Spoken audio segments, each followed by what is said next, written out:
the appetite for more deficit spending in response to sort of the perceived or real needs of the country at this point, I think has maybe kind of reached the end of the road. In other words, Congress has approved $6 trillion in the last year in emergency legislation to respond to the pandemic and the economic problems associated with it. There's never been anything like that before. So there's already a growing number of people, economists, who are saying, okay, great, that's going to supercharge the economy. It may get us out of where we are, but let's not do any more of that. We probably reached the end of the road there. And I think that kind of sentiment is going to spill into the policymaking process, which is why you hear the president and his team saying they're going to pay for this $3 trillion with a big, big tax increase and maybe some tightening of drug pricing policies. So I think those are the two places they want to go.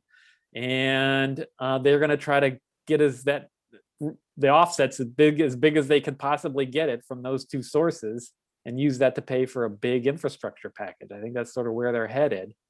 And what do I think about it? I think they're probably overestimating. I mean, it's a 50-50 Senate and they have 3 votes in the House. And they want to do this. They're signaling pretty strongly they want to do this on a partisan basis and just do it their way. I think it's possible they could get it done, but it's not for sure, because this is going to be tougher sledding than a non-offset bill. It's one thing to say I'm going to spend $2 trillion and borrow the money and send out a bunch of checks. It's another thing to say you're going to go up against all of the country's biggest corporations and say we're going to raise, I saw today, probably just out of those companies, over $1 trillion. So they may not be all as eager to send that money to Washington as the folks as the folks are currently thinking.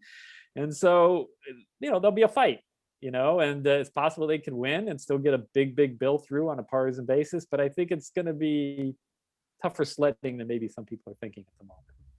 It's kind of damned if you do and damned if you don't. If you pay for it and it's big tax increases, you're going to get hit for big tax increases. If you don't pay for it, you're going to get hit for big deficit spending. Welcome to policy making. Isn't that why we elect our folks? I mean, leadership, right? So you got to kind of convince. This is the whole. I do wonder a little bit about politicians who get involved and say, "Oh, this is terrible. I'm gonna have to, I might lose my election over, doing something big and bold." Well, I mean, you want to do something, not everybody's just going to say go, okay, fine. There's going to be a big fight about it, an argument, and that's the way democracy works.